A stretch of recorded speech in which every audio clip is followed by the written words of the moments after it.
I'll admit it, this all-new S-Class is quite a thing to behold. I mean, these are always flagships, but this new one, it's like it found the table full of technology at the Mercedes building and gorged on all of it.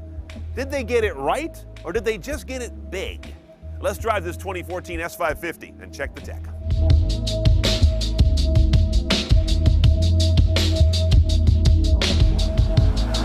Now, first off, this new S is bad news for atheists. It's proof there is a God, because they got rid of those crappy-looking faux pontoon fenders that made the last car look like a Mazda 3.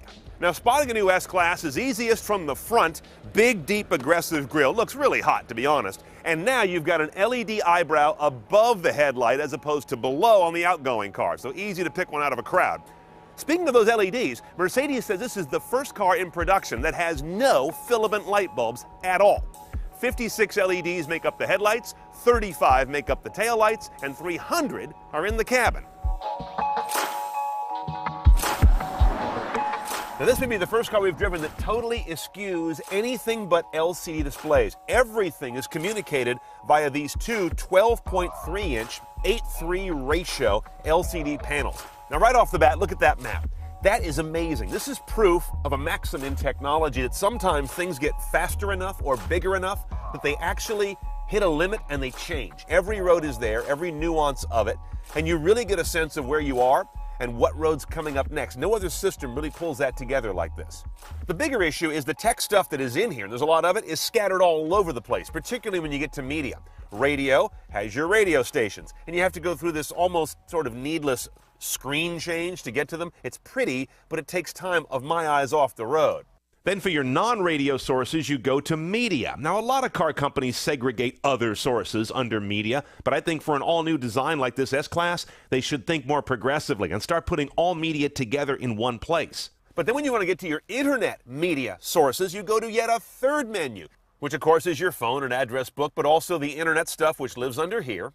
And under that sub-menu, you find Mercedes-Benz apps, but there's also internet radio under there. And then there's a www thing, which is a browser but doesn't work when you're driving. A lot of familiar things here. Google Local Search, POI downloads, weather, traffic cameras is new in this car. You can get a look at where traffic cameras are and look at them for the road ahead. Tune-in radio, I don't recall that being in a Benz interface before. Yelp we've seen before, and of course gas stations and movies.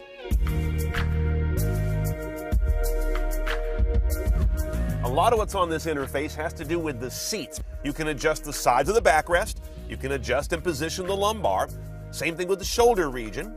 Massage has been in there for a long time, but now instead of just having levels of intensity, they've gone into like types of massage. You have a seat heating balance control, and thank goodness you can reset the whole thing when you get lost. Well, one of the things I've always hated in Mercedes is this little vestigial weird number keypad. Who has this anymore? They finally made it useful by turning it into a touchpad. The problem is it's very vague. The touch isn't well calibrated, and as you can see, I can easily touch 2 stations or even more at a time. Now, of course, whatever you're listening to comes through a high-end audio system in this car, including a couple of choices of Burmester audio systems, which suffer primarily from the unfortunate coincidence that they look at a glance just like a Budweiser logo. I had 3 passengers get in here and say, "When did Bud get into car audio?" And they weren't kidding. It, of course, sounds great. I won't say it's less filling, but it definitely is one of those where I have to wonder, how much money can you put into a car audio system before you no longer hear it, but basically see it? Oh, and check this out. Up here in the glove box is a little bottle of stink water. This thing is a perfume that will get injected into the air conditioning and ventilation system on demand. There's a menu for this as well, the intensity of it. The key to it, Mercedes says, different than those little $4 ones you get in the car wash, is this will not stain your interior. So once you turn it off, it dissipates and goes away. They name all the scents as moods, including one called Freeside Mood that disturbingly sounds like there will be a child conceived in the back seat at some point.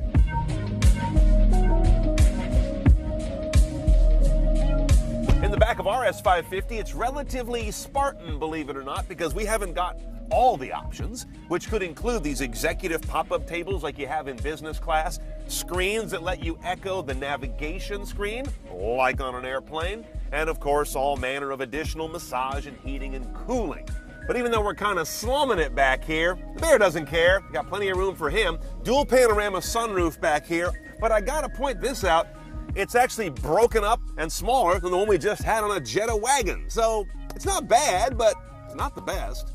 Back around these seats and also all around the cabin, you've got this funky club mood lighting back here. This kind of goes with the whole perfume in the glove box theme. 5 colors you can select from, different levels of intensity, different levels of absurdity.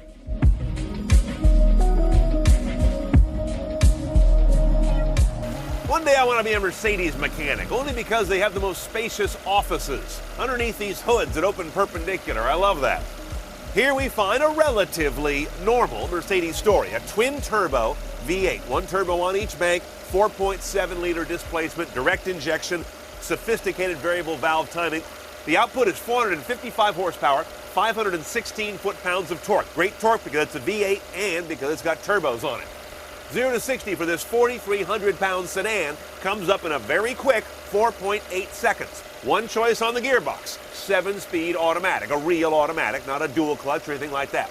The MPG numbers on this guy are still TBD as of our shoot today, but we're guessing 1830, which will be roughly 20% better on both counts than the outgoing S-Class with a similar engine. That's what Mercedes promises anyway. Now, self-parking is nothing new in cars these days, but self-parking something this big in a space we've set up this tight, this should be fun.